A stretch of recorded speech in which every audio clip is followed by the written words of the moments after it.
Shockwave Skull Sessions podcast. Heard exclusively on RoadrunnerRecords.com/Skull Session. And now, here is your host, Bob Nalbandian. Oh yeah, got to love that. The Natural Thing. And that is the natural opening for the live record. I'm still not used to it going into Hot and Ready.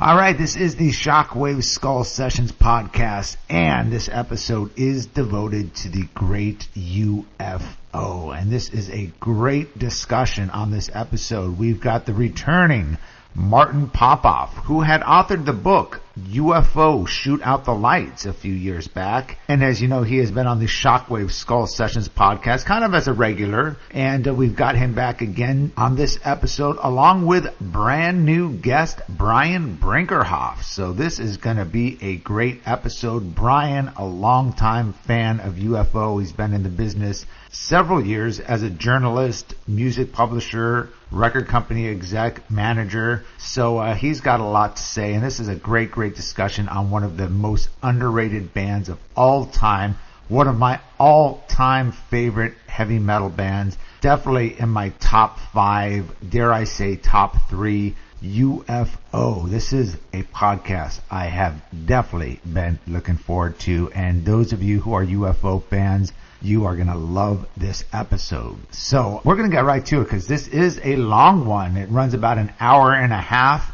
So before we do get into it, I do want to mention once again, this is the Shockwave Skull Sessions podcast, heard exclusively on RoadrunnerRecords.com/Skull Sessions.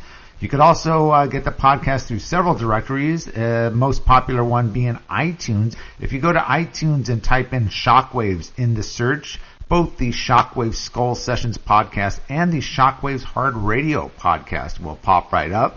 So please subscribe to both if you haven't already. That way you'll get every future episode downloaded directly to your computer. And speaking of the Shockwaves Hard Radio podcast, our next Shockwaves Hard Radio podcast will feature another great independent metal music episode. This will be our third one.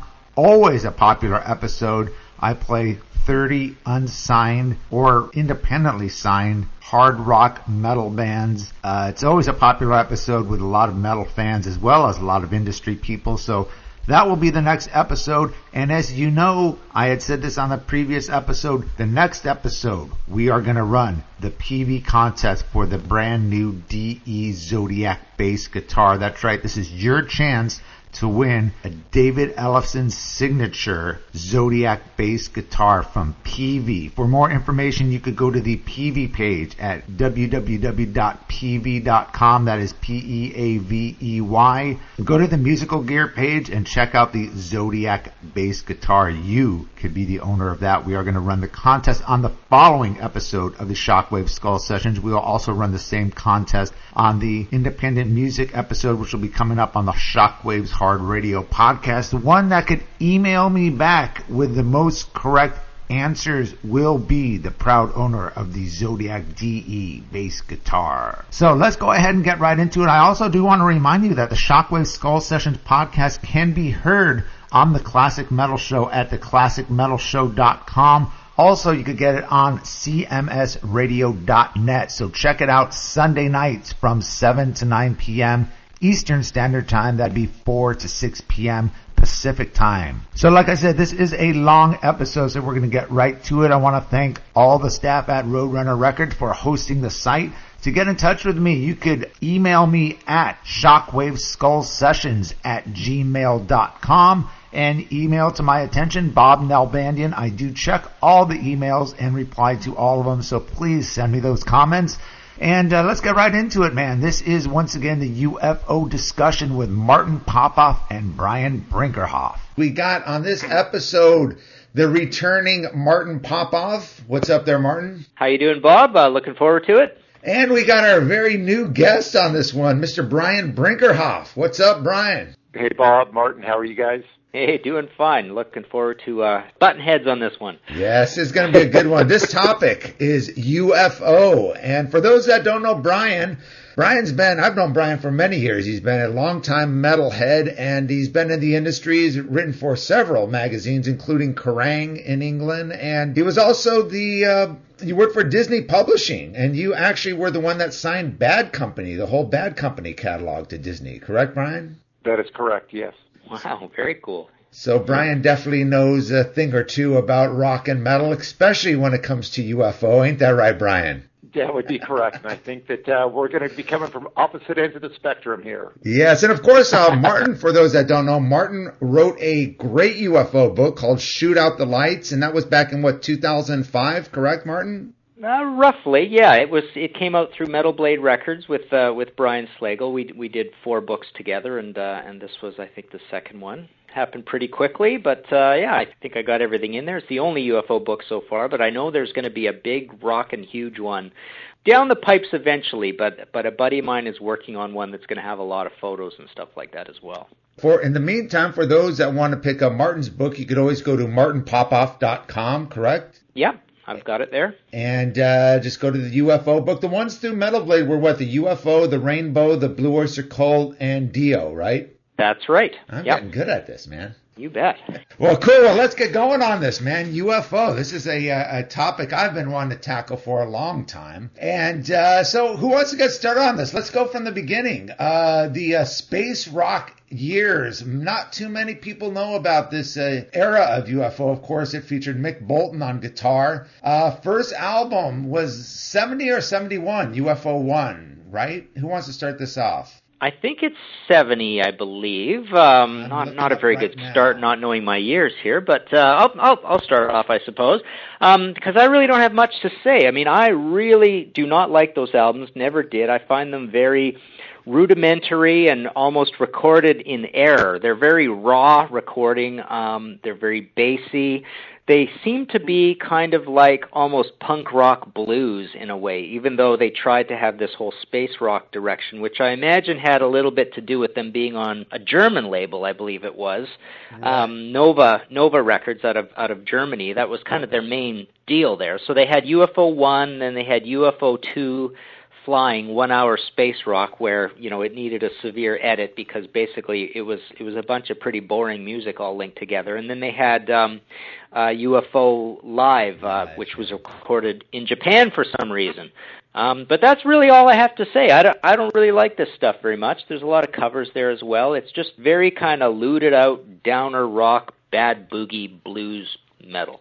Yeah, you're right. It was, the first one was 1970. The second one was 71. Wasn't there one that had a compilation of both of them, I believe? Yeah, Space Metal, I think it was called. You're right, yes. And An Hour of Space Metal or something. It had the hits Come On Everybody and Timothy, and a song I really liked, and they have a great video of it, was the Prince of Kajuku. Kajuku? Yeah. Right. Brian, how about you? Well, Martin, you're actually much kinder than I would be for those first 3 releases, or actually the first 2 releases. I think they're complete crap. It's very difficult to even understand how that band evolved from those to, a pretty incredible run of, 10, 12 albums that were significant. I'm completely dismissive of that. It's a bunch of teenagers essentially noodling around in the middle of a drug-induced haze, and I do have one bit of trivia that, Bob, when you were kind enough to mention my relationship with Bad Company, I should tell you that Simon Kirk, the drummer of Free and Bad Company, we were chatting one day, and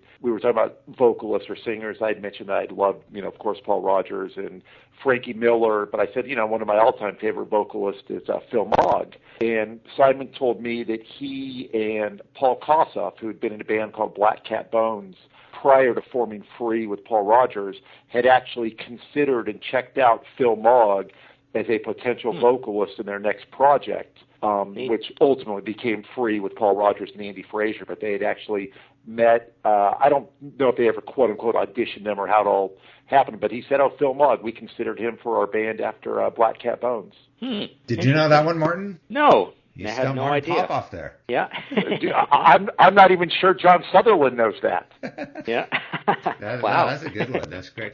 Obviously I never got these records when they came out, so I picked them up way later when I was really into UFO during the Schenker years, so they didn't really do anything for me at the time. But going back and realizing, it was 1970, you're right, it was a German label. The band was really big in Germany. In Germany, that's what was going on. All those bands, Lucifer's Friend, even the band Hawkwind, that whole space rock thing was kind of the craze back then, that drug-induced space rock. And for what it was, I thought they did it good. There were a few good songs, like I said, The Prince, and of course, Come On Everybody was a cover, and for what it was back in, given the time, it wasn't that bad. I don't think. I think Phil Mogg still had his distinct voice back then. Yeah, the album covers were almost better than the music, though, and that was them trying to get it into that krautrock thing, right? The cover of Live is a really cool cover.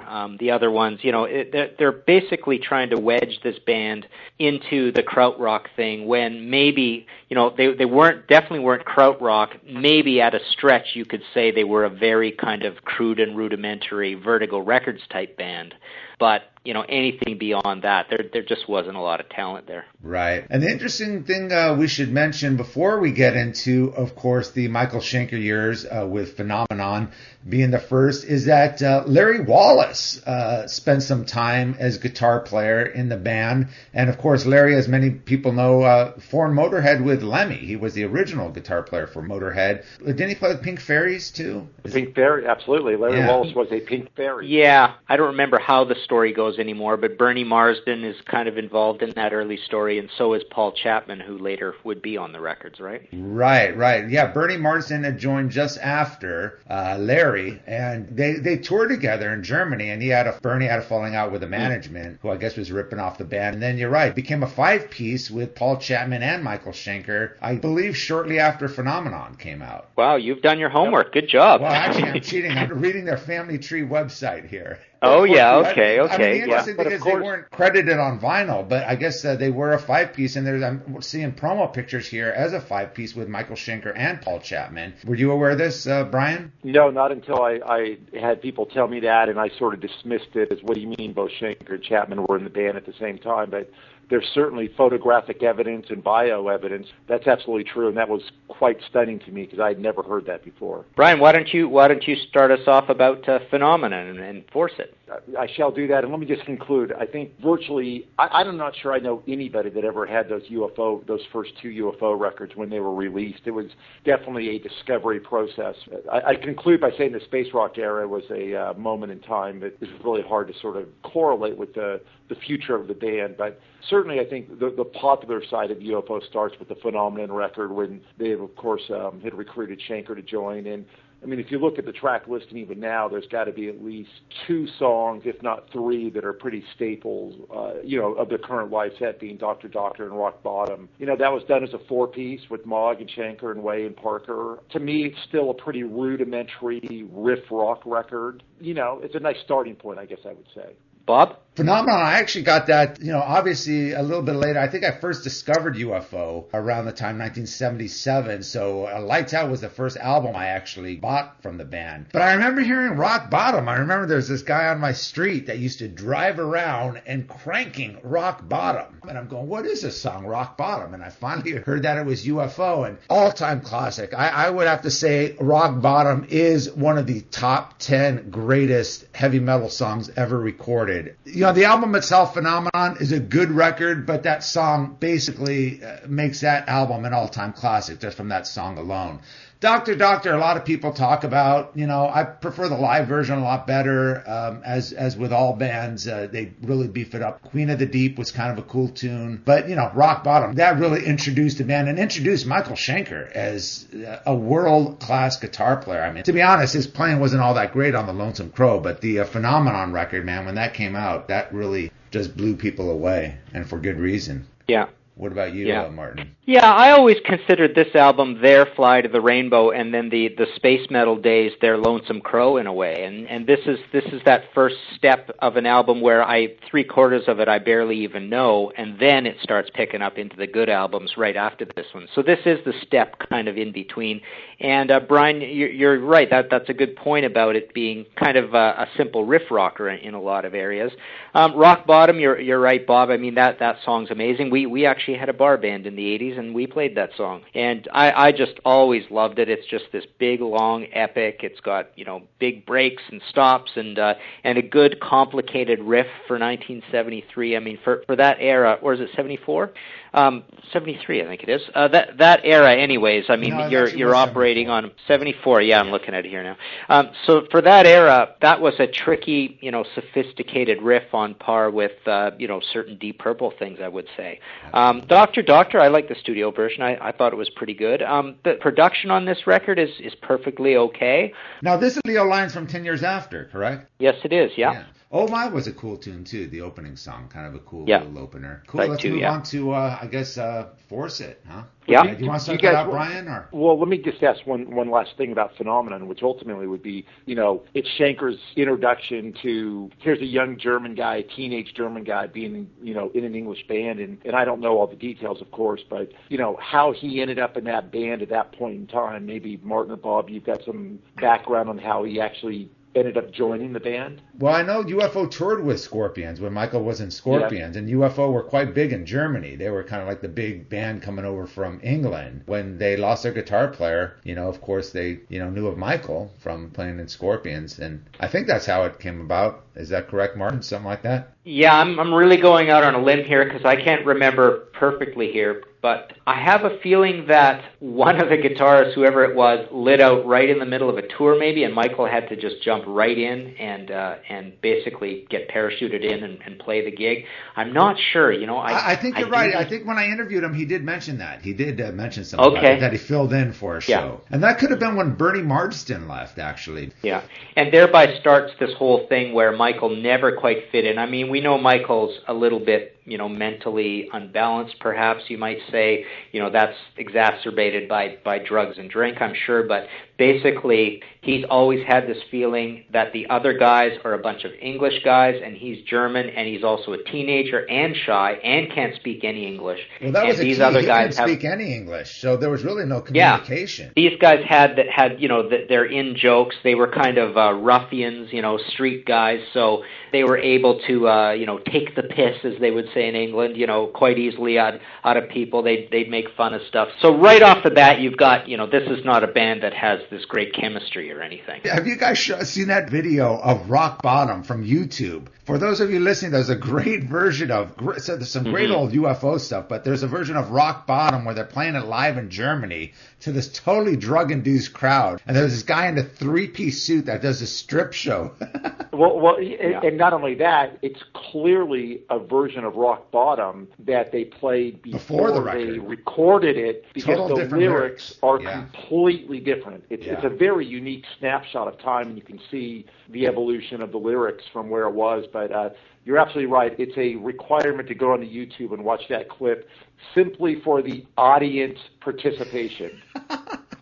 Absolutely. And I'm not one to endorse YouTube, but when it comes to stuff like that, that is a great source to check out some old, because that's a video I had never had seen before, and probably never would have if it wasn't for YouTube. So, but cool. Let's go on to Force It, huh? Who wants to start well, go ahead, Brian. No, I was just going to say, which of course was given the artwork, which was their play on the word faucet. It's a play on words, about a water faucet. Oh, I never knew that. Yeah, I never thought that either, yeah. Yeah, that's why the artwork has, multiple shower heads and sink faucets and things of that nature. Kind of, I thought in many ways, a huge step forward from Phenomenon. I mean, you've got, Let It Roll, Shoot Shoot, Mother Mary, This Kid. I mean, again, 4 or 5 songs that became real staples, up until they were included on the Strangers of the Night album. I thought this was probably about as good a record as they could have probably made at that point in time.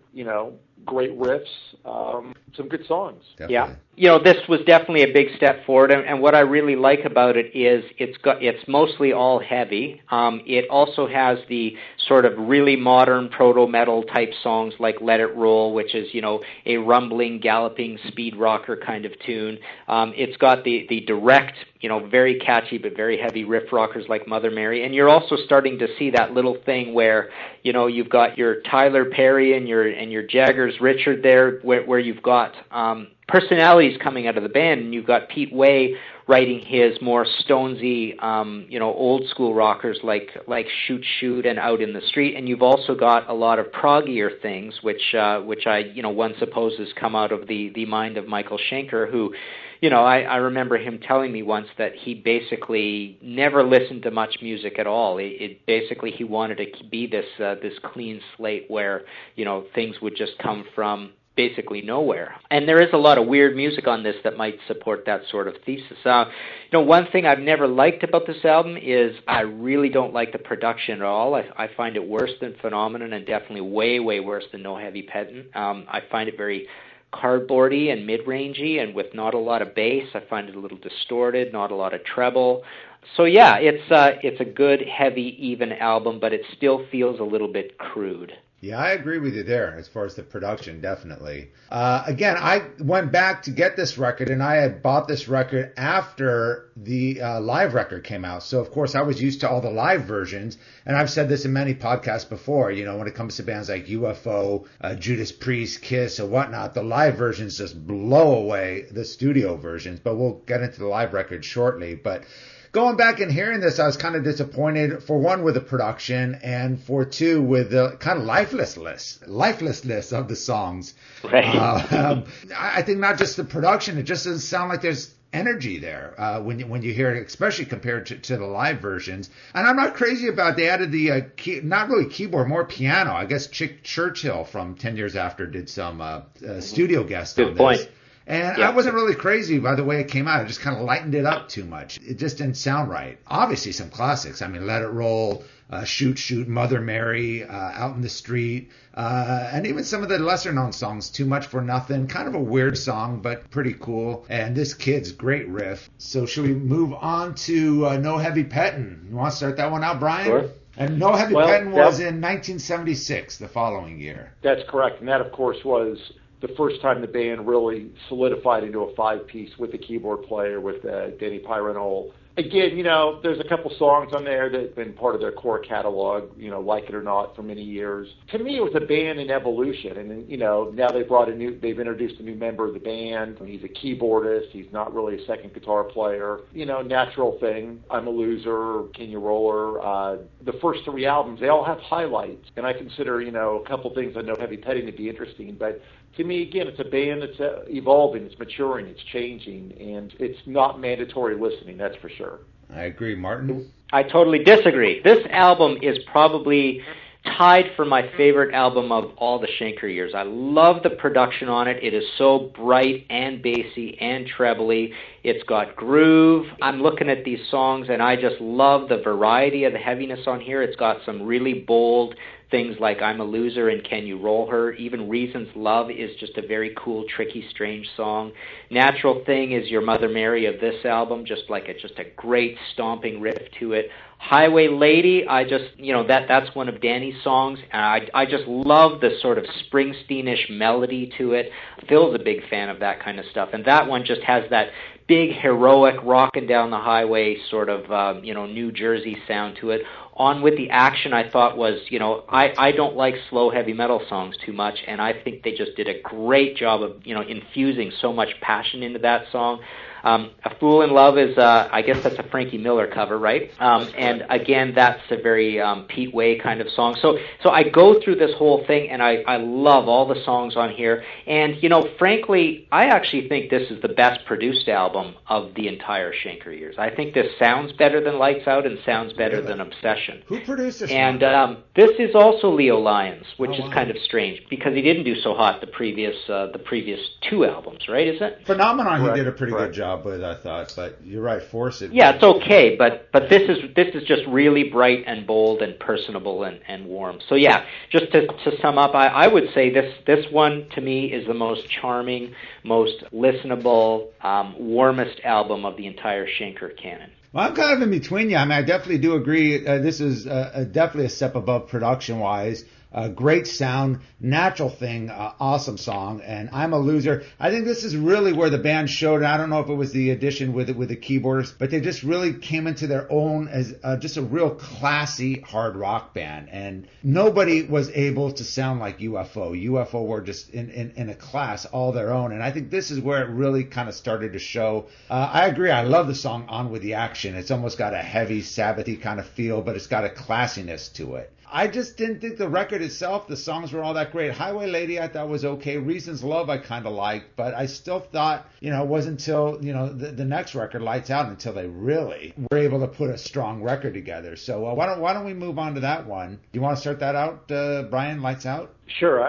Lights Out's the first album that Paul Raymond was involved with. Clearly, the Lights Out album I thought was a tremendous step forward for the band. I mean, virtually every song on the album I think has merit. Too Hot to Handle, Just Another Suicide, Try Me, Lights Out, Getting Ready, Alone Again, the Gilbert O'Sullivan cover, Electric Phase, Love to Love. I mean, it's a very outstanding album, I thought. And, I know that Paul Raymond has always claimed that he was a big influence on the writing, but he just didn't get credit. He had some so-called contractual issues that prevented him from getting his writer's share. I don't know the merits of that claim or not, but whatever it was, I mean, the formation of the so-called classic lineup with Schenker, coalesced on this album, and I think it's a very, very strong record. Should I continue? Go ahead, Bob. Yeah. All right, Lights Out, man. This is one of my favorite albums, bar none. I think first time I actually heard the song Too Hot to Handle on the radio before I got the record. And I remember just loving the song. I mean, it's about as commercial as a radio song as it could get.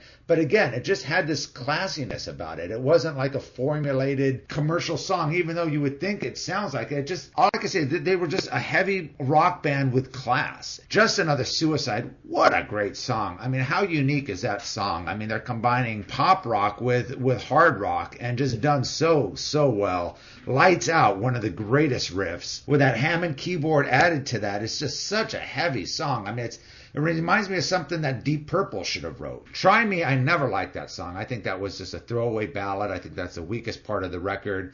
Getting Ready was kind of a weak song. Alone Again, what a brilliant cover. I mean, who would have thought to do a cover of the band Love and do it so well? I mean, do it almost just like the original version, but adding their own identity. And the guitar solo in it is just absolutely brilliant. Electric Phase, again, just a completely unique song. The riff in that song, absolutely amazing. Just the guitars that intertwine through that song, just brilliantly done.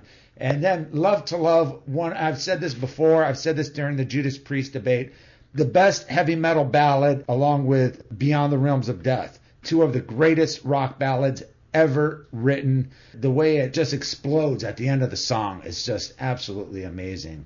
What do you think, Martin? You guys are convincing me here. You're getting me all hyped up to play this record again, because I was going to say, we know it's rated as one of the highest. I was going to say that causes it to be a little bit overrated, because I look at this and I look at Too Hot to Handle and Getting Ready as both your oh my's and shoot shoots. They're your basic Louie dependable chords kind of songs. They aren't really of the intellectual stature of some of the more Euro metal Schenker kind of things. But yeah, Too Hot to Handle, totally infectious song, of course. Lights Out, one of the great, heavy, muscular tunes of all time. The switches and switchbacks that one makes, a great song. I don't particularly, like the fact that Alone Again is on here. Electric Phase, I like the song. I'm not crazy about it. I totally agree with Bob that Love to Love is one of the greatest monster epic ballads of all time. Very smart song, very passionate. It's not cliche or maudlin in any way. It's just really bold and heavy, like a Queen tune. And this album does have Queen-like elements. But I survey that whole thing, and the same thing that we said in the Deep Purple Machine Head thing, where I don't think Smoke on the Water or Lazy are that great songs, and there's only 7 songs on it, so you take 2 long ones off, and what do you got left? I feel that way a little bit about Lights Out, and that's why I would rate No Heavy Petting. I keep saying Heavy Petting because of the band. This is kind of wishy-washy, and you guys have convinced me a little bit here, but I would put Lights Out, No Heavy Petting, and Obsession as almost like a three-way tie. Among the Schenker catalog. One thing you mentioned there is interesting. You mentioned about the Queen comparison. I mean, you got to listen again to the beginning of Love to Love with the way Schenker makes his guitar scream. And that is so Brian May-ish, but it's just such a brilliant opening. And then it goes into this total hypnotic keyboard thing, which is just amazing. I mean, just so brilliantly written. Let's go on to Obsession. That's probably my favorite album. But go ahead, Brian, you. Well, Obsession was the first UFO album that I was alerted to, and sort of similar to what you shared earlier, Bob, about somebody, down the street or across the road playing something and wanting to know about it. I had a similar experience, and the kid across the street who drove this Camaro with this 8-track tape player constantly blasted Only You Can Rock Me, and I had to go over and find out what it was, and got turned on to UFO from that. Ron Nevison produced the album. Yeah, it is Ron Nevison, right? Yeah. Ron Nevison produced the album. I think, frankly, it's overrated in their catalog. I love One More for the Rodeo. I think Hot and Ready is great. Only You Can Rock Me clearly is part of their ongoing canon of songs they constantly play. Love the production. Love Mog's singing. From Lights Out to Obsession, stable lineup, same lineup, made the two albums. I thought it was really a band finding its voice, finding its, where it was going, and I thought they became really an important act on these two albums. Obsession, I thought, was extremely well recorded. Didn't think the songs from start to finish were great, but I enjoyed the record. I got to step in, dude. I totally disagree. I think Obsession was a step above Lights Out. It didn't have your Love to Love. It kind of had Born to Lose and Looking Out for Number One, which again had that real classy sound. And I love the fact that they were able to bring in like a string section. And not many bands were able to do that and do it successfully into a hard rock song. Of course, Rainbow's done that with Stargazer and stuff, but that was a whole different sound. But I think UFO just showed class. And again, you had mentioned the production. I think this is one of the best produced records, especially the guitar tone. Michael Schenker's guitar tone on this record, it just blares right through the speakers. I mean, when the leads come in, it just has such a rich, wet guitar sound, and it just sets me back every time I listen to it. Only You Could Rock Me is kind of like, I think they use the same formula with Too Hot to Handle. Very, very similar song. They saw some radio success with Too Hot to Handle. It's basically the same kind of structure, but again, it's got that classiness with the keyboards on it, that Hammond organ. It's just got a real classy sound, despite how obviously commercial and radio friendly it is. It still has their own unique sound. Pack It Up and Go is one of my favorite UFO tracks. I could play that song on and just boom, that just gets me in the mood. That opening drum beat that leads into the lead right into it. One of the heaviest songs for that 1978. Just a brilliant song. Ain't No Baby, great song. Hot and Ready, that riff in that song, absolutely stunning. Cherry, what a cool tune that is. Great song. Phil Mogg sings his ass off on this record. He sounds incredible. You Don't Fool Me. Every song on the record really is a classic. Born to Lose. One More for the Rodeo, as you said, Brian. Just a great song.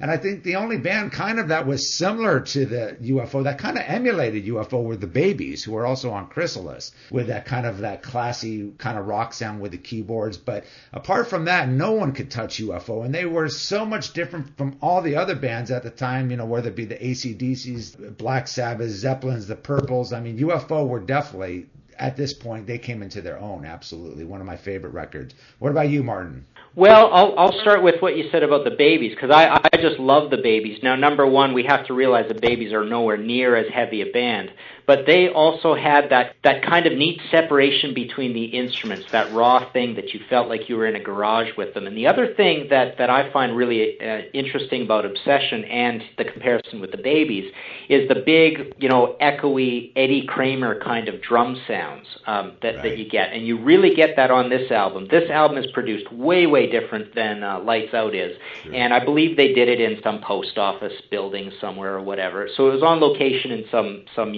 heartless concrete kind of building, I believe, if I've got my story correct. I just love this album. This, like I say, I'm being wishy-washy, but I mean, I've often said this is my favorite of the Schenker years. I usually do. My story with this one is I remember getting this as a new release, and constantly over and over and over again, there were 3 or 4 or 5 buddies where we would be on this big racquetball kick, and we had this in my car. And I remember just driving down in the dead of winter to Kamenko Arena and playing racquetball over and over and over again all winter season up in Trail, BC. But, I look at this thing, and Only You Can Rock Me, I think, is a huge improvement over Too Hot to Handle, because it really has some classy riffs in there, the way it moves around. Pack It Up, I agree with you, Bob, an amazing, good heavy metal song. I like all the soft stuff on here. There is more soft stuff, I suppose, in total, at least in demarcated numbers of songs, than there is on Lights Out, although it's probably a heavier record overall. Hot and Ready, great riffs in there. You mentioned Nobody Was Like UFO. I think we could probably all agree, though, that the one band that seemed to have this sort of class and could do these things is Thin Lizzy. I was going to say, but they were still different. Yeah, but a very similar career path, a similar ambivalence to the idea of heavy metal, but they're sort of operating within it at the same time, and that's really important for a healthy 70s band. We know Led Zeppelin felt that way about metal, Deep Purple did, Queen did, and UFO kind of did. And, they felt they were above, and I think UFO felt they were a little bit above that because of two things: keyboards and Phil Mogg's vignette storytelling, Springsteen-style lyrics. His lyrics really were a cut above most other people's lyrics. But yeah, I look at this record. I love Cherry. You Don't Fool Me. This was just a good record with a lot of peaks and valleys, and again, there just seemed to be a strong kind of Queen feel to it. This idea of, we can do whatever we want. We can do piano ballads and strings and heavy songs. And it was all done with that strange kind of very noisy, blocky, echoey, Angel on Earth as It Is in Heaven, Eddie Kramer type drum sound. Right. I agree with you, definitely.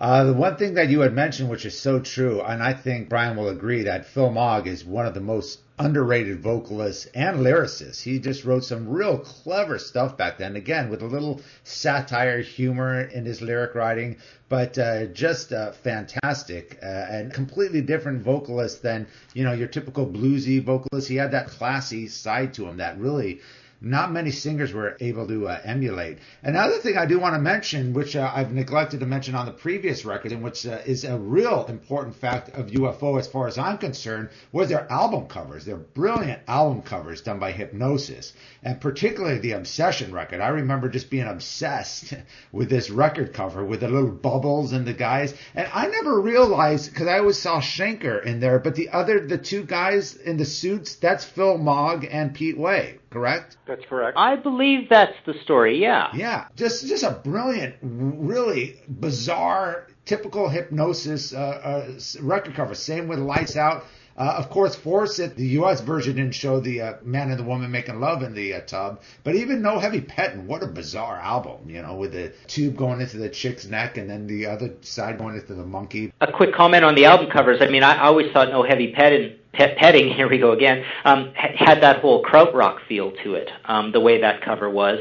And I always thought Lights Out and Obsession, and I've always put those two records together because they both have that cool blue industrial, in some sort of factory look to them. And I always think of those records as a pair because of that. Yeah, it's interesting, just to sort of follow up on a couple of things. Ron Nevison did produce the Babies' Head First album, and I, like you guys, am a huge Babies fan, but I thought the production of Obsession made it a better album than it actually was. And I always thought if they'd had the same Ron Nevison style production on Lights Out, which I consider to have a little bit better songs from start to finish, it would have been an incredible album. But definitely, Obsession is a significant rock album. I mean, even though I don't rate it as the best of the Schenker years, I still think production-wise it's unstoppable, and I think it's an incredible album. Well, I do think it's a step above. Ron Nevison definitely did step it above from Lights Out to Obsession. Absolutely. Yeah. And Bob, to follow up, I do agree that Phil Mogg's lyric writing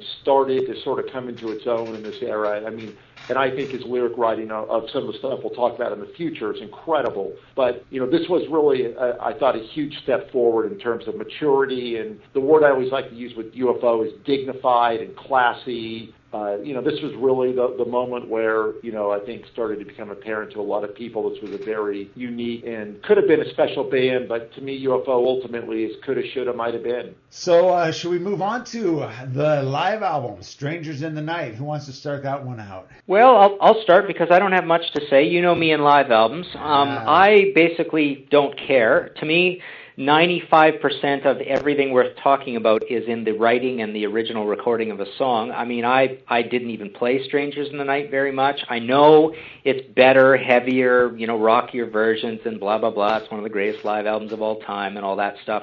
But I really don't really care. I mean, I'm more for hearing the songs in order, in the snapshot of time, when they were put together kind of thing.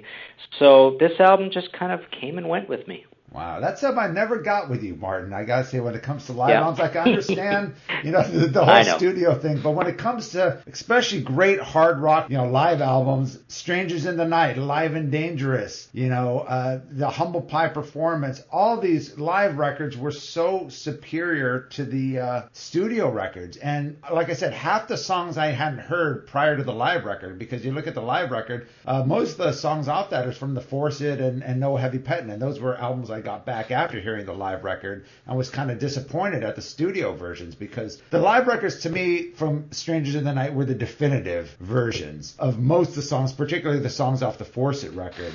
Again, people have said it, and I will say it too, one of the greatest live records ever recorded.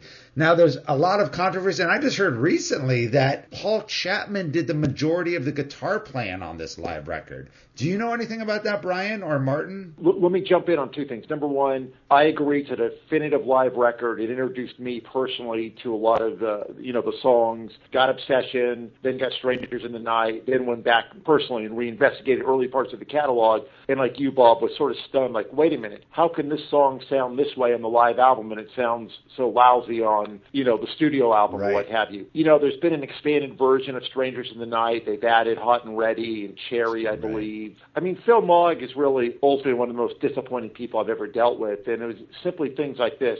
Phil, I love this particular song on this particular album. And he'd look at me and say, I don't even know what you're talking about. And so to me, whether Chapman played on this, Phil Mogg personally would probably have no idea. I don't know what Paul's take on it is. Clearly, all these great definitive live albums we talk about from, Thin Lizzy and UFO and even Judas Priest, live in the studio. Could Chapman have played on it? Sure. I don't really know one way or another. I mean, there's so many guitar solos on it that sound definitive Michael Schenker to me, but there are a lot of parts that, you can't really tell. I know, there were a lot of rumors of this being at least partly in the studio, but that was the thing with a lot of live records during that time. But I gotta say, the opening, from England, UFO, and then they go into Natural Thing, just one of the greatest openings for any live absolutely, album. Absolutely. Hello, Chicago. Will you please welcome from England, UFO? That's seared in my brain till the day I die. Oh, totally. Great song list. Great for a double record. The one thing about UFO that I was really glad to, because all these other bands, whether it be Rainbow, Deep Purple, a lot of these live bands seem to need to extend the songs live, and Martin and I have discussed this. UFO didn't do that. I mean, there were 15 songs on it for a double live record. You're getting your money's worth, Maybe a couple of the songs like Rock Bottom were extended, but for good reason, That was a great intro they added to that and stuff. They did it smart. They didn't just, go out and just do like some 20-minute jam session like a lot of these other bands. Wait a minute. You're telling me that you don't think that Rainbow with a live album of like 6 songs is... Back me up on this, Martin. I can't stand it. Bores me to tears, that Rainbow album. Deep Purple, made in Japan, bores me to tears, absolutely. So I guess we all agree. You were being sarcastic there, Brian, huh? I was being completely sarcastic. I agree that Rainbow, what the hell's that live album called? On Stage? On Stage, What's it yeah. called? On Stage. 5, 6, 7 songs? Are you kidding me? The UFO live album really, I think, changed their fortunes, both good and bad. This is kind of the turning point in their career, obviously. I always thought it was odd that they encored with Shoot Shoot, because I had never heard that song before, and it was never a hit in America. Was it a big hit in Europe or in England? It's pretty obscure. It's just a party song, and that's why they encore with it. I saw UFO about 6 months ago or something, and that might even been their last song that night. It is just a really sort of fun song. And for the record, I just wanted to mention, Paul Chapman, I'm pretty sure he explains all this stuff about who played on the album in length in my book. And I just don't remember the story about it because it is a little bit of a complicated story, and I think there are a little bit of some gray area here or there, but I believe he explains that whole thing in there. And Paul Raymond might even had a few things to say about it. Well, I know Paul Chapman is credited on there as a special guest guitar player, some to that extent, but just hearing that he did the majority of it just really shocks me. No Place to Run. You want to start that one out, Brian? Sure. To me, this is where I think all the words I think of for UFO, classy, dignified, maturity, colors, storytelling, really are apparent on this record. It was produced by George Martin, Sir George Martin. It's not really a heavy rock record in the least, and I think for any English band to have the ability to work with George Martin, given his Beatles history, probably was stunningly awesome. I'm not sure that I would have, especially on the heels of Obsession, I'm not sure I would have picked George Martin to produce an album, but I think No Place to Run is a good, solid album. I think there's better ones that will come in the catalog shortly thereafter, but I do think there's a lot of great elements on No Place to Run. And, Paul Chapman's been quoted as saying that he learned so much, about songwriting and arrangements and playing from George Martin that, Martin really encouraged him to, you want to tell a story with your guitar playing. You want to, it's about atmospherics. It's about,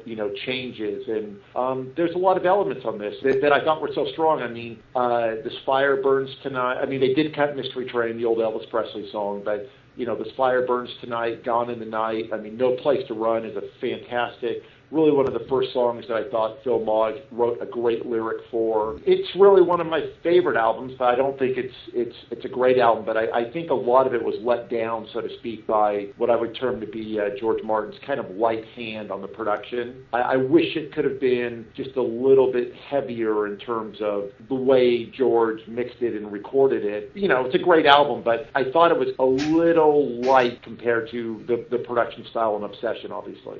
I agree. I think it definitely wasn't as strong as the Nevison produced records. And I remember seeing this tour with UFO in 1980. And the funny thing is everyone said, after they had Paul Chapman in the band, nobody really cared. UFO did a sellout tour 2 nights at Long Beach Arena, sold out. And I remember standing in line when the tickets first went on sale at 10 a.m. And I ended up getting balcony seats. People forget about how big UFO was. We're talking 2 nights at Long Beach Arena. That's like Iron Maiden, And this was after Schenker was out of the band. So this was still a huge era for UFO. I think they were at their peak at this time. I think it kind of went down from here on down. And I think the production did suffer.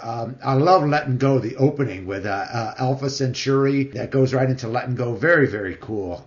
Mystery Train, I thought was a great cover. I love Paul Chapman's acoustic guitar in the beginning. And No Place to Run, great song. But as far as the other songs, I thought Youngblood was stupid. I hate when bands do those kind of, old bluesy numbers or whatever. But I thought they did a good job with Mystery Train. I thought that was very clever. It wasn't as good as their previous stuff, and I could see how you could hear something was lost without Schenker. I mean, there was a difference between Paul Chapman and Schenker, and not that I didn't care for Paul Chapman then. I thought it was great, but listening back at it now, there was a classiness that I think kind of was gone, and a tastefulness from Schenker's playing that was gone, and it's definitely apparent on this album and the albums that follow, but still, pretty stand-up record. What do you think, Martin? This is my favorite UFO album of all time. I just absolutely love it from start to finish. What I really like about it, let's start with George Martin. Yeah, this was recorded down in Montserrat and I think London. The sound he's got on this, one thing, it's not as electric as Ron Nevison, but it's got more bass than the last album, I thought. It's got a little more power and warmth in one definition of power, I think. I never didn't like the production. One thing I do find about it, there does seem to be a little bit of raw separation between the sounds. It does seem a little ragged or loose, this album, I suppose. But no, I never had any complaints really about the production. I just found it different than the last couple albums. Just going through it quickly, Letting Go, great heavy track with that heroic sort of Springsteen-ish kind of chorus again. Mystery Train, I barely even noticed that it was a cover because here it's a flat-out heavy metal song, which I really like. I love this Fire Burns Tonight and Gone in the Night. Those are two of my favorite mellower UFO songs of all time. Just really passionate, non-obvious things going on them. Those weird, snaky sort of riffs in Gone in the Night and then the way it kind of drops out. Youngblood I didn't mind because we always get one or two of those Pete Way kinds of songs every time. It was just a fun party rocker, and I barely even called it much of a step down from your Too Hot to Handle kind of thing. No Place to Run, again, I totally agree with you, Brian. Great lyrics on that, and just a killer, menacing heavy metal riff to that one. And the rest of it too, Money again is just one of those cherry kind of tunes. And then Any Day, an amazing, to me that's almost up there with Love to Love. I just love the way, it just barrels into the big heavy part and then backs off. Again, as you were saying, Brian, like this whole sophistication thing that you see going on here, this rock royalty, this aristocratic British kind of feel to the whole thing.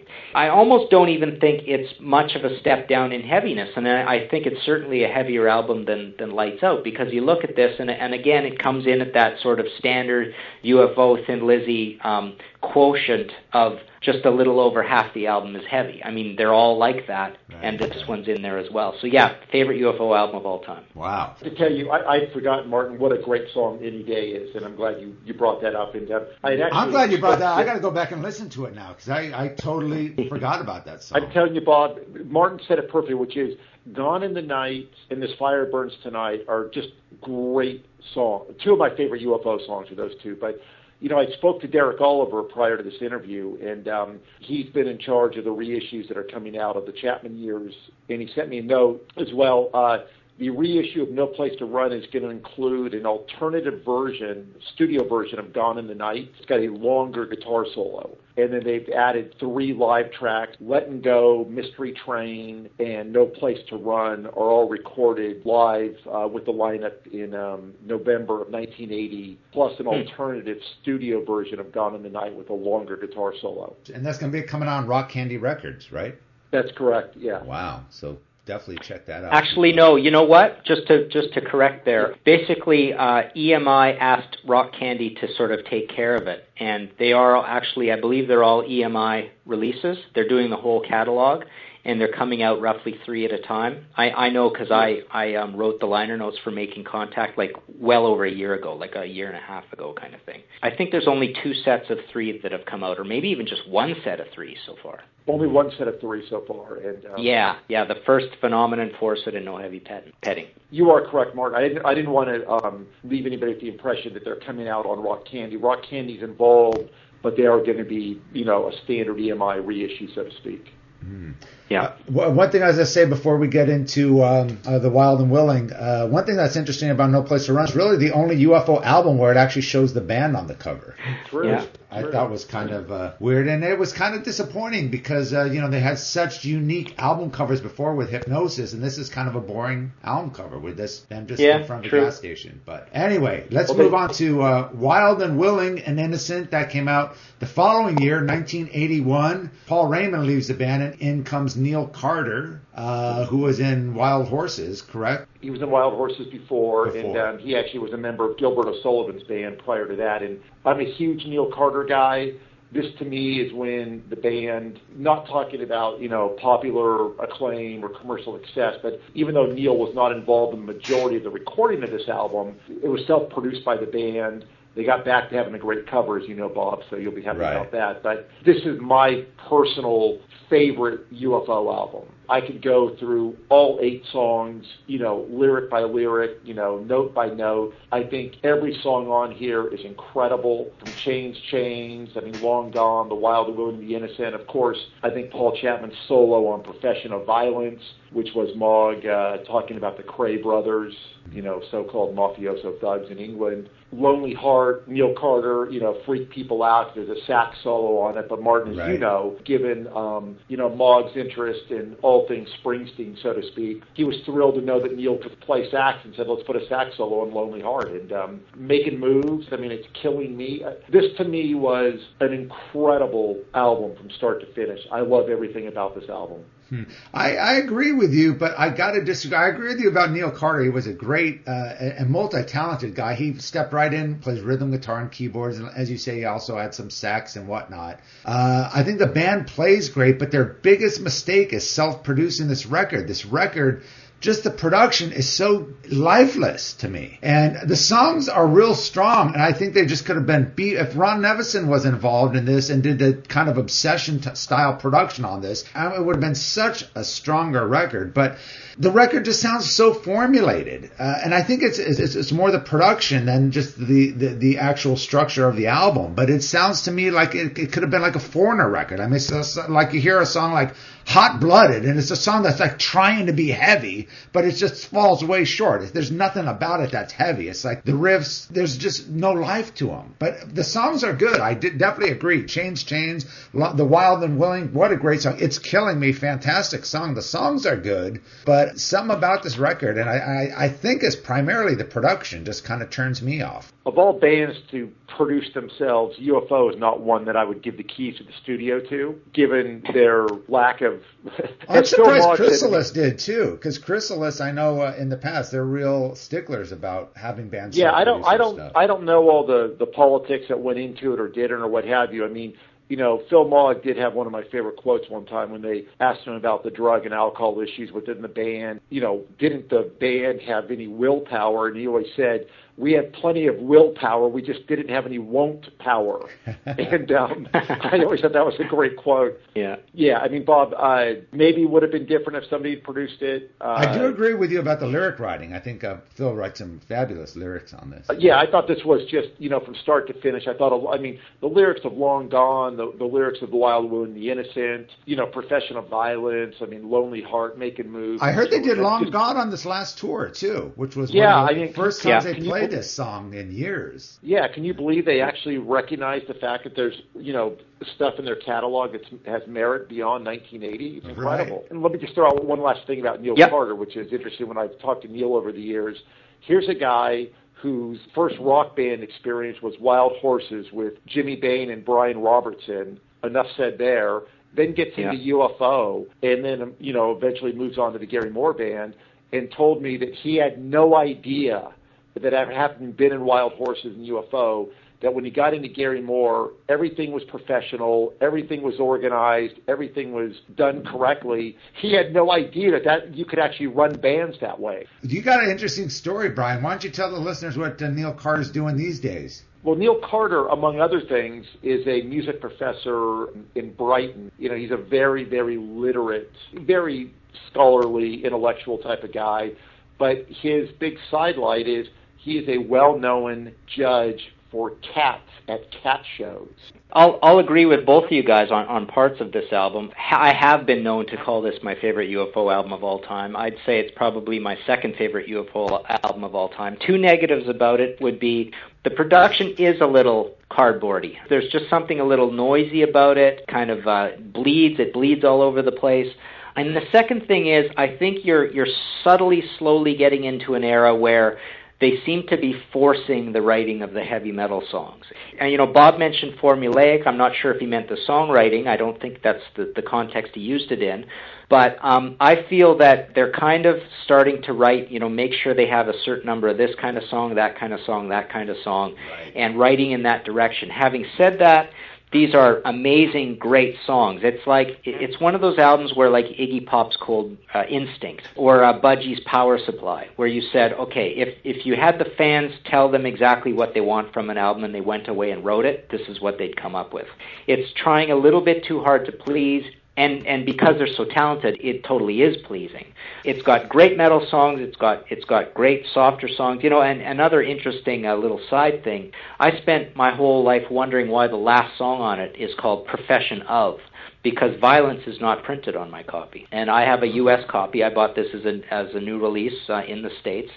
Even though I'm from Canada, I happen to be in Spokane, Washington, or whatever. But yeah, my last one says "Profession of," and that's it. I wonder if it was like thing that the U.S. label. Yeah, it was definitely a decision made by the U.S. label. And Martin, I had the same experience. I always called the song "Profession of" forever. Yeah. Until I ended up buying some reissues or CD, you know, whatever, and it showed up as "Profession of Violence." And I was like, wait a minute, it's called "Profession of."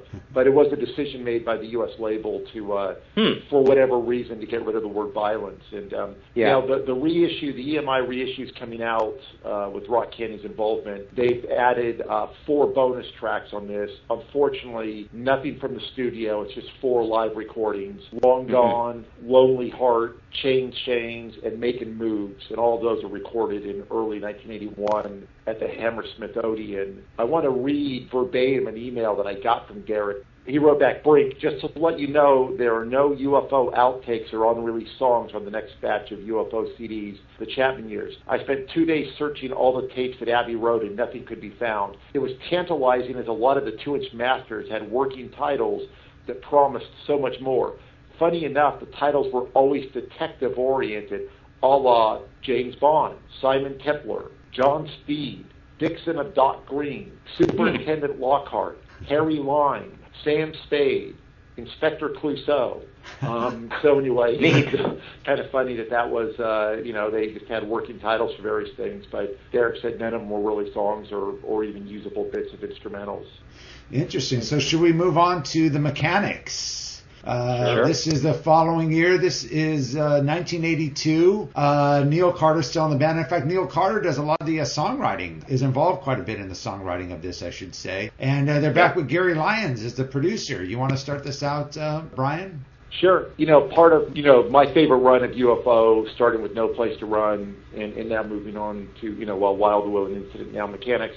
This is the heavy emergence of Neil Carter, which in my book is only good. I know other people will disagree, and obviously, you know, the emergence of Neil as a creative force within the band, you know, ultimately led more or less to Pete's, you know, leaving. I think this is a really strong album. I mean, one of my favorite UFO songs is the last song on the album, the song called Dreaming, with an incredible lyric.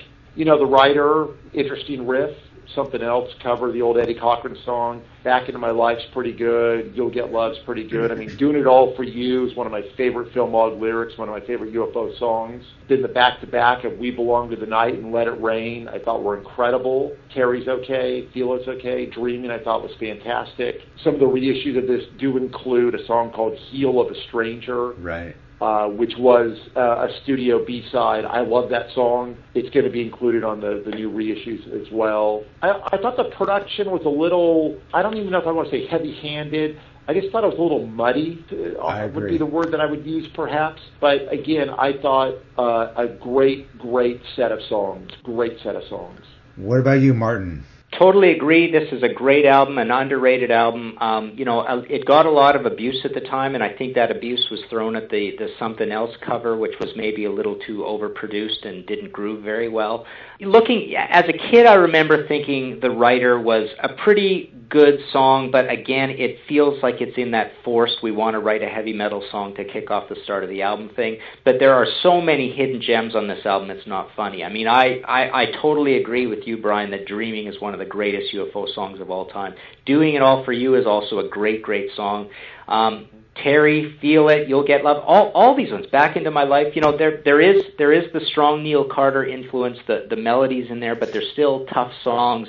They still have a little bit of a dark edge to them. We Belong to the Night is a good heavy rocker. But, you know, I add up the whole thing, and really, I just wish Something Else wasn't on there. That's the only blemish on this thing. I know it goes back to the whole Pete Way, Stones thing, and Come On Everybody, and all that kind of stuff. You know, they're old rock and rollers. This is what these guys grew up on as little kids. The rest of the album is just a very strong album. I totally agree that the production is quite bad. It's muddy. It's mid-rangey, it's missing some bass, it's missing some treble, it's distorted. So that's kind of a problem with the album. And yeah, I do remember at the time there was definitely UFO fatigue. People didn't like the album cover, people didn't like something else. People just felt, I think, a little bit that UFO had worn out their welcome at that point.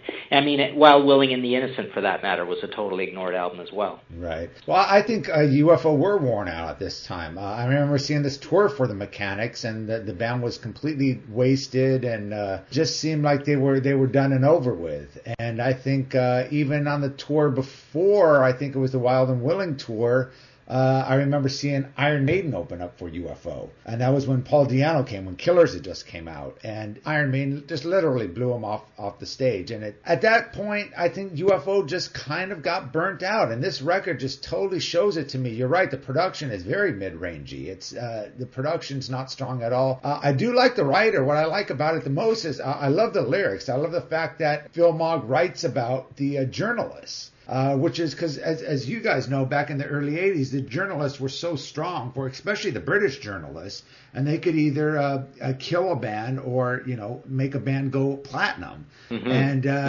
UFO was getting a lot of slack at the time, and I think it was really cool for Phil Mogg to stand up against them and write a song about them, which is very true if you read the lyrics. It's a lot of these journalists, have this ego, and they think that they've got the power, to do whatever they want. And I think that alone is brilliant. As far as the other songs, I do agree about Something Else. I think, typical stupid cover that they just threw in there. We Belong to the Night I thought was strong, but again, it's not a record I hardly ever go back to listening to. And I think maybe it be the production or whatever, but the band just sounds very tired sounding on this album, as they do on the following record, which we'll get into, Well, Bob, I hate to violently disagree with you already, but I don't think they sound tired on the next album in the least. And it's funny because, to me, I can't speak for their mindset or where they were at in their lives or what have you. They may have been burnt on tour. It's a really dreadful cycle, as we all know, being wherever we are in the music business.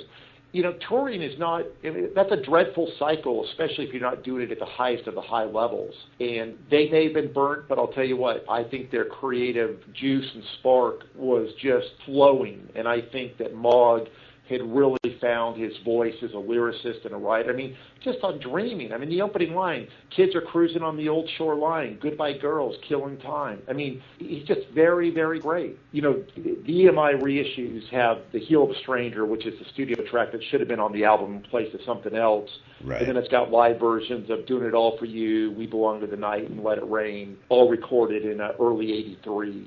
To me, the emergence of Neil Carter sort of picking up where, if Pete Way was disinterested or unengaged or what have you, Chapman's obviously a talented writer as well. I just thought it was a really great album. Now, speaking of which, if we're into Making Contact here, now Pete Way didn't even play on Making Contact, correct? Paul Chapman did all the bass and guitar. That's correct. I mean, I believe that Neil Carter played some of the bass on the record as well. At that point, Pete Way had moved on to being Fastway, which he lasted about a week or two in Fastway, even though his name is, part of the band. But on the UFO front, I mean, stripped down to a four-piece.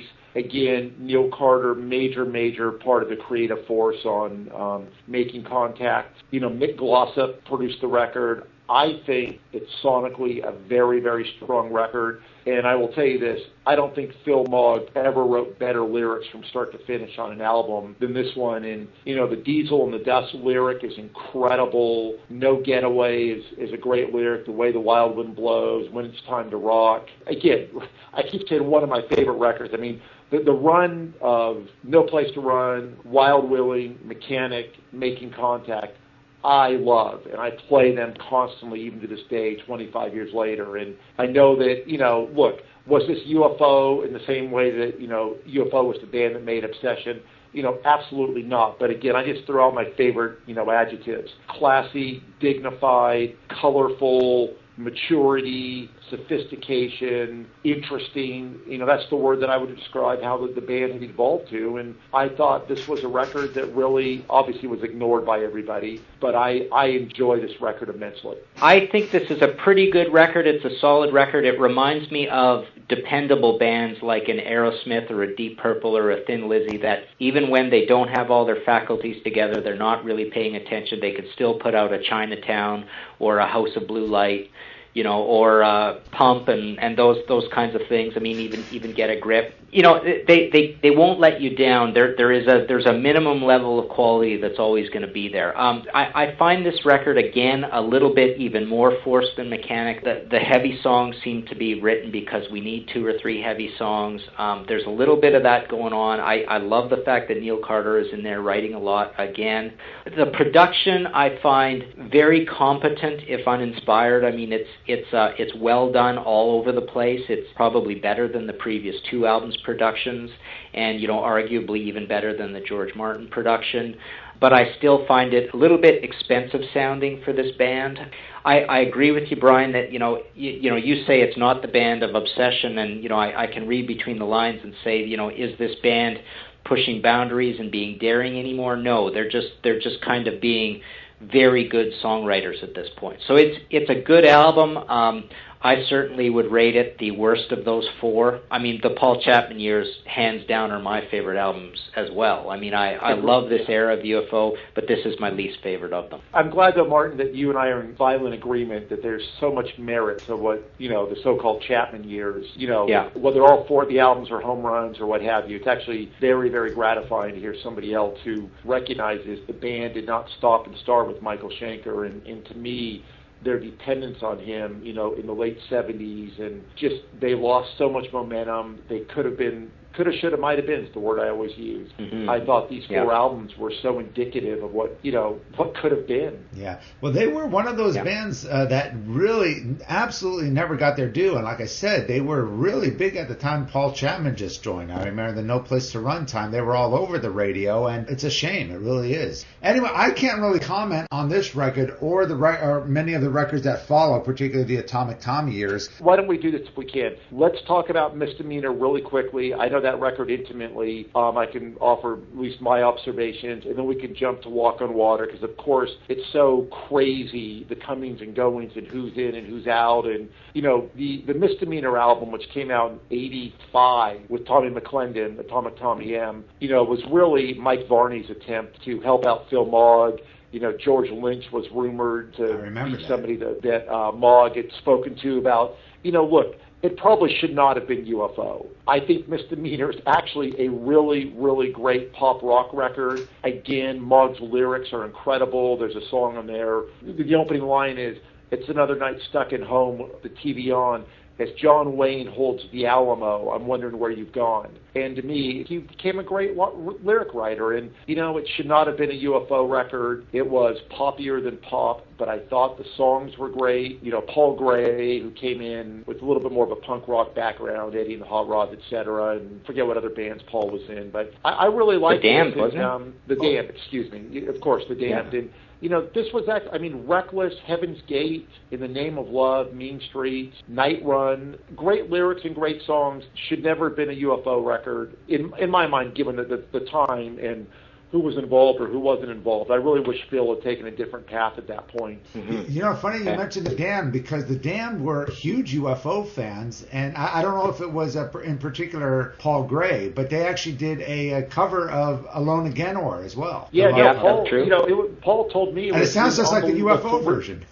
Paul told me it was his unbelievable thrill to get the call to work with the band. He filled in on dates at various times, and I just wish Phil Mogg had the courage to, or management or whatever, is start a different band, take these songs, they're great. Metal Blade, at least in the States, released a compilation of 6 or 7 demos after that, call it Ain't Misbehavin'. Right. Again, the same lineup. But Between a Rock and a Hard Place, another set, there were some great songs on that, but I digress, because I really do think we should go on to Walk on Water, which is really the next part of the canon, I think. Just so people know, there were other records, High Stakes, that they added another guitar player, Lawrence Archer, And didn't Lawrence Pete Way Archer, come back during that time or somewhere around then? Pete Way, Pete Way, Phil Mogg with Lawrence Archer. And there is a great song on that album called Borderline, which is, again, another great Phil Mogg lyric about smuggling. And it's incredible. I'll just say my piece quickly on these ones. I mean, I don't like any of them. High Stakes, I think, is their very worst album ever.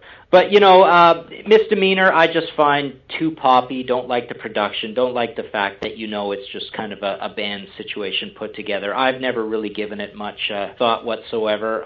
Ain't Misbehavin' was actually, it was quite a bit heavier, was it not, I would say, than the sum total of Misdemeanor, the Ain't Misbehavin' EP? I can't even recall. Yeah, absolutely heavier, but mainly because they were just really raw demos. Mm-hmm.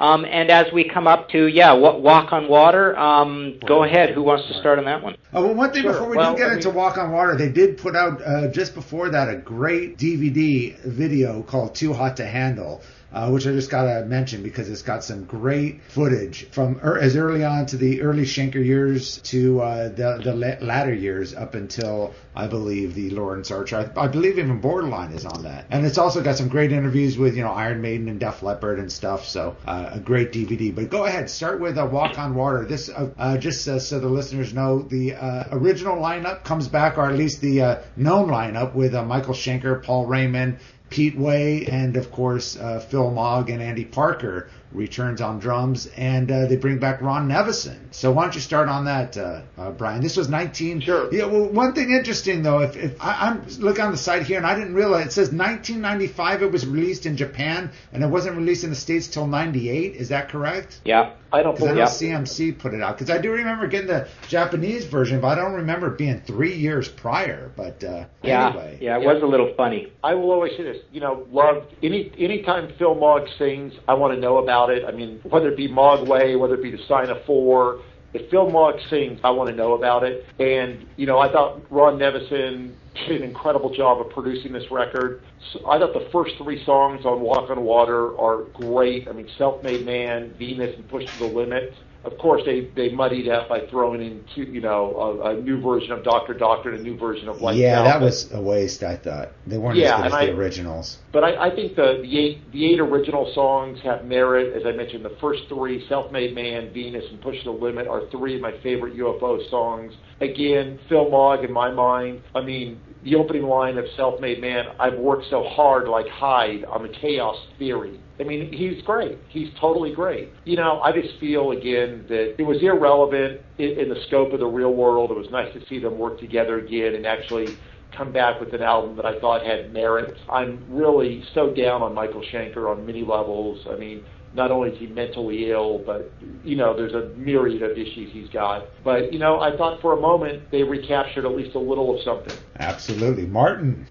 Definitely a great album. I would actually pick, I agree with you, those are three great songs, but my favorite by far on there is Stop By, A Bullet of Love. I just love the sophisticated pop hookiness of that song. Great song. And the first ones are good. Push to the Limit, I think they put that in the set, and they probably never took it back out of the set. I mean, they like that song. And, yeah, this album has a lot of personality. It's got sparkle. The production is amazing. I mean, it must be, on a technical level, their best production ever. I mean, it's just so clean and pure and open. I mean, I'm sure there are later albums that you could say, well, they're kind of the same. But, I mean, the production was perfect on this. It was their first perfect production in terms of not having any eccentricities to it. I mean, it just sounds super high fidelity, this one. But yeah, it was great to see the lineup back. Loved the album. Everybody liked it at the time. It was very well received by the masses, and that's all I have to say. Wow, yeah, it's interesting you say that. It's very well received by the masses, because I know a lot of the Europeans, and when it came out in Japan, obviously it was a big deal in Japan, but here in the States, when it came out on CMC, to me it just kind of came and went, and I thought that was the biggest disappointment, the fact that nobody really cared about this record. I know they did the big tour, which Brian and I saw at the Palace and got hammered, and one of the greatest comeback tours ever. So that obviously brought a little bit of light to this release. But I'll go on to say this is one of the greatest reunion records ever, and I think one of the best UFO albums. It's magical. I don't know if it was the fact that bringing not just the entire band back, but the fact that Ron Nevison is involved, and I totally agree with you, Martin. One of the best produced records. So clean, and Michael Schenker's guitar playing, I've never heard Michael Schenker sound so good. Every single thing he adds to this record is just absolutely perfect, just so tasteful. The little guitar licks he throws in here and there. I mean, if any guitar players are listening, this is the greatest guitar record I think ever, as far as just tasteful guitar playing. And just Phil Mogg, talk about lyrics. It's almost a whole story about his life, and it's just so brilliantly done with that kind of sarcastic kind of parody humor that he always adds to his but it's so interesting hearing about, you know, the marriage, how his marriage broke down, and then at the end from Dreaming in the Summer, how he's broke and he's, you know, taking the subway, he's reading the paper looking for a job. I mean, just absolutely brilliant. You know, Knock Knock, where he talks about how, you know, relationships, how his wife took everything from him. I mean, it's basically his whole storyline is told in this record. I think it's done absolutely brilliantly, where he's not like, you know, causing pity. He makes kind of, you know, humor in light of the subject, but it's just everything about this record is absolutely brilliant. I agree with you. Stop by a Bullet of Love. You know, every song on this record, except for, like you said, the new versions of Doctor Doctor and Lights Out. I understand they might have done it for, you know, new fans that might not have heard those versions, but, you know, if it's not better or even as good as the originals, why put it on is always my thing. But I think every song on this album is just an absolute masterpiece. I think it was a magical moment that probably, unfortunately, can never be repeated. And the records that follow with Michael Schenker, I think, don't nearly capture the magic of this record. And again, it goes back to the Ron Nevison. I know the following record was done on Mike Varney's label, and even though I had the same lineup, it had Varney producing, and it just wasn't nearly as strong. Well, actually, Ansley Dunbar came in, I believe, on drums. But as far as I'm concerned, Walk on Water, one of the greatest UFO records, and I think one of the greatest reunion records of all time. Can I make a point here? I mean, this is something I totally want to say. I mean, if I want to get any of my opinions out in this thing more than anything on any subject, it's this. I think, looking at Mogwai, which is essentially UFO because Michael had the name at that point, and you know, they had to call it Mogwai. I think they made like a really kind of dreadful record in End of the World, but I believe Chocolate Box is an absolute gem, start to finish. That record to me is way better than Walk on Water even. It's probably even better than anything back to Wild Willing and the Innocent. I mean, I just think... record, but I don't think it compares to Walk on Water. Oh, I just love it. Schenker, it is just some of the greatest guitar work and so tasteful, and that's what I miss. Oh, definitely, on yes, Chocolate yeah. Box. I mean, Chocolate but you Box know, has great songs. No doubt, Bob, no doubt. But Martin's point is well taken, and I'm glad you segued, Martin. I want to give the floor to you back to finish it, because Mogwai Chocolate Box is fucking great.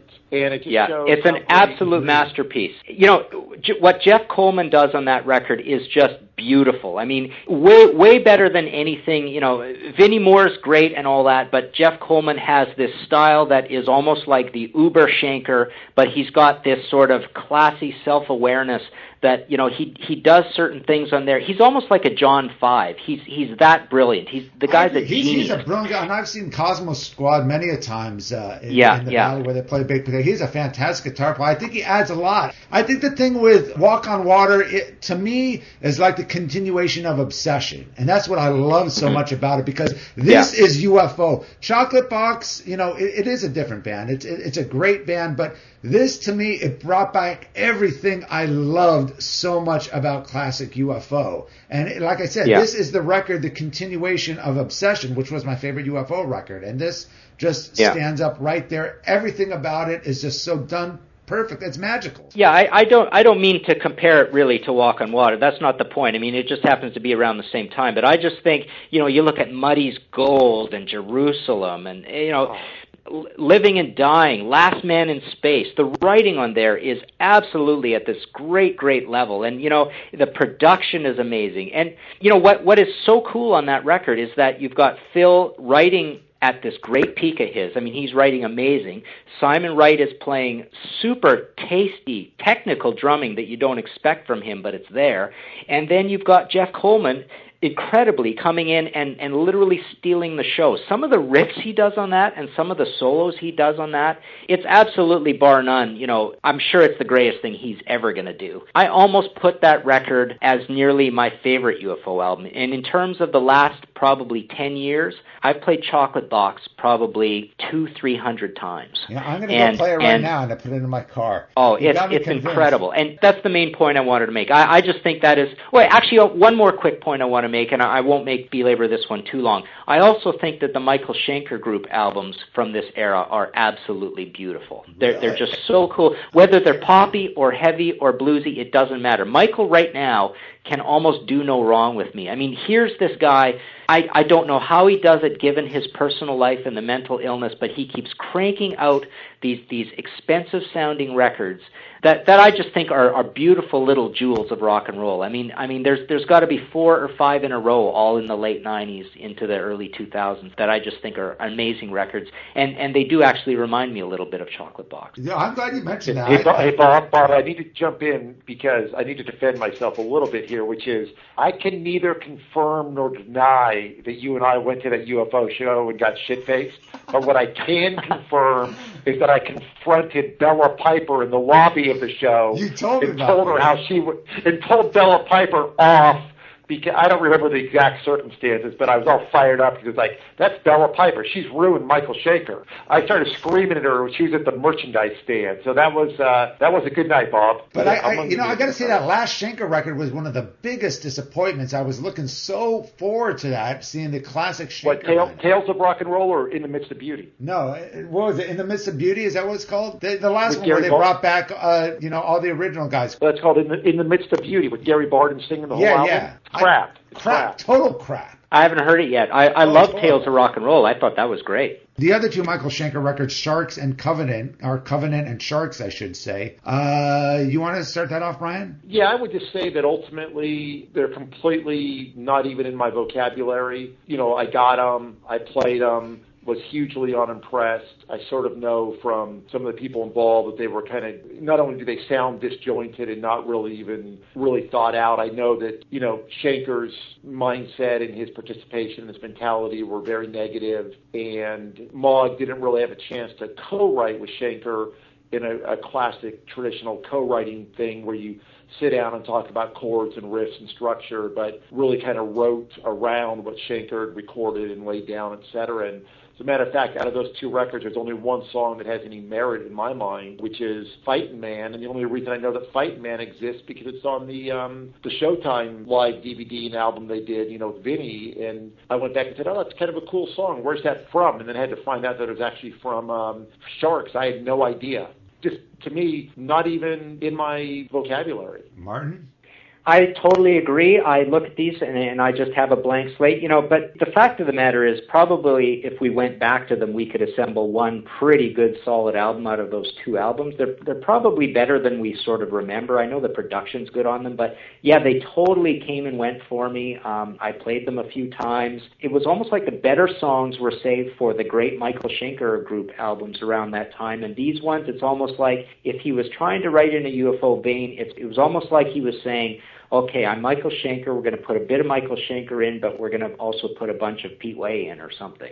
It just seemed a little simpler, forced, and the more inspired stuff was kept for the great Michael Schenker Group albums around this time that also were about equally ignored. I definitely think the magic was lost, and I think after Walk on Water, whether it be that, it goes to show you Ron Nevison could have had a lot to do with why Walk on Water works so well and bringing the band together and really pumping them up, because I just felt that was lost on those two Michael Schenker UFO records, Covenant and Sharks. Just really nothing too fabulous about those records. This is a total sidelight. You know, again, Ron Nevison is so great. There's always been two producers who I think have consistently done great work. You never see their name now anymore.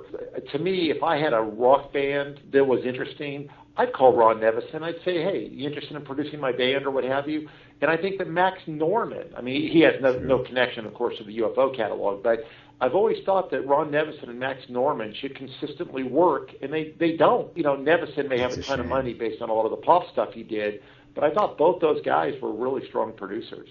Should we go ahead and end this with the two, we won't get into the live record, but the two studio records with Vinnie Moore, which would be Monkey Puzzle, their last album, and the album just prior to that, You Are Here.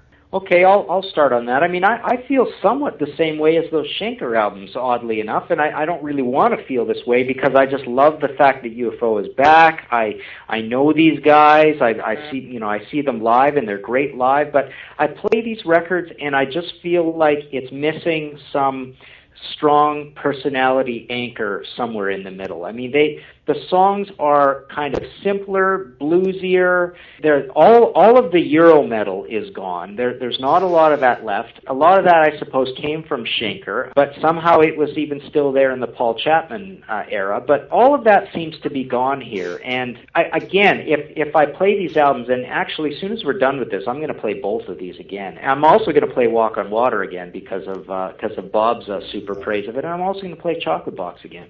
But again, I just feel that there's probably a whole bunch of great songs here that I've just forgotten about simply because they're all recent, and it's like a conveyor belt around here. You can't learn and live with these albums as much as you can. So I have a feeling that between the two albums, there's got to be at least one really, amazing UFO album between the two. And I still maintain that probably that's the case with those two Schenker albums as well. I agree. I mean, I think you hit it on the nail when you said they kind of lost their European flavor, and I think they seem to have lost their classiness, the UFO identity on these records. Phil Mogg sings a lot deeper and gruffier, like my voice is getting right now.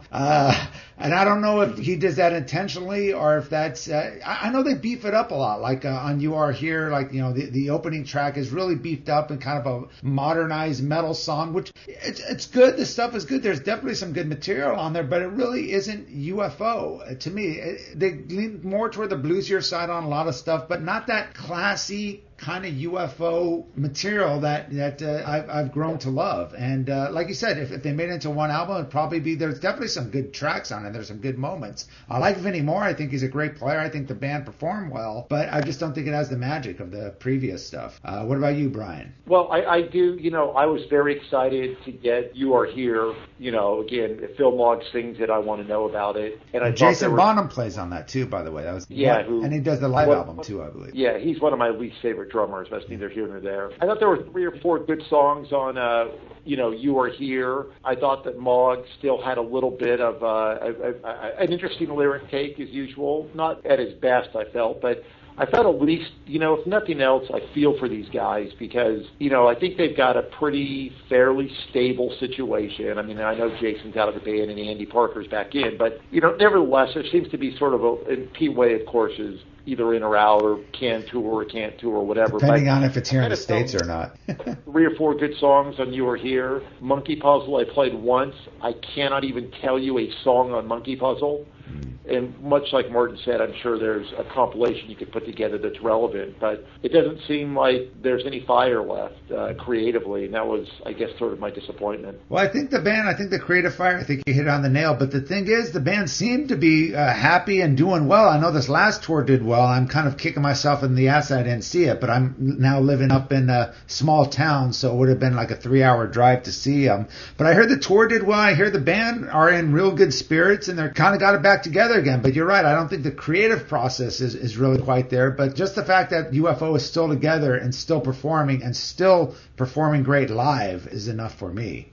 Anything else you want to add in conclusion, Martin or Brian? Yeah, I'll just agree with you that it's really cool. Andy Parker brings great enthusiasm to the band. He's a great drummer. When I saw them, the sound quality was amazing. I mean, it was a good, plush, very nice club. It was packed with adoring fans, and the sound was amazing. Vinny is like a rock there. He can do anything. Phil looks great, sings great, makes his little unintelligible Keith Richards remarks that you wonder what he's talking about. He just seems bemused, by the whole thing. Paul Raymond still looks like the rock star. They had Rob DeLuca in on bass, who did an amazing job. This was here in the States. He's the guy who was in Spread Eagle. And they do have a fairly imaginative set list. They had some neat stuff they were playing. And just pull it off great. They are an amazing band. And, it almost feels like those first two albums with Vinny, they're almost like bad luck. It's almost like they just didn't quite pick the right songs, but they know they're floating out there in the ether. I almost feel like they do have a good album in them. It will happen for them, just because they are so good and in a positive mood, and they are talented people. It's almost like these first 20 songs were just kind of the wrong ones or whatever. I would ultimately sum it up by saying, like all of us, UFO is near and dear to my heart. Phil Mogg, Pete Way, Paul Chapman, Neil Carter, Michael Schenker, Paul Raymond, etc. Just, such a large part of my life for many, many years, and, wish them nothing but the best. It just, to me, it's disheartening. I just always said, coulda, shoulda, might have been, different choices along the way with management, or, deciding to jettison Schenker at the first sign of trouble, not at the 20th sign of trouble. I think a lot of things could have gone differently for them, but it is what it is. And I just think that people ignore incredibly great songwriting that they engaged in post-Schenker. Maybe Paul Chapman isn't as unique a guitar player as Michael Schenker is, or what have you, but I think the songwriting was so great from when Schenker left, and I just think it's unfortunate that the band really has never been given their due. I just think they're kind of sadly overlooked in the pantheon of great rock bands. I really have always thought they are and were a great rock band. Well said. Well, gentlemen, thank you very much. This was a great debate, and thank you, Brian, for being involved in this. We'll definitely have to have you on in future episodes.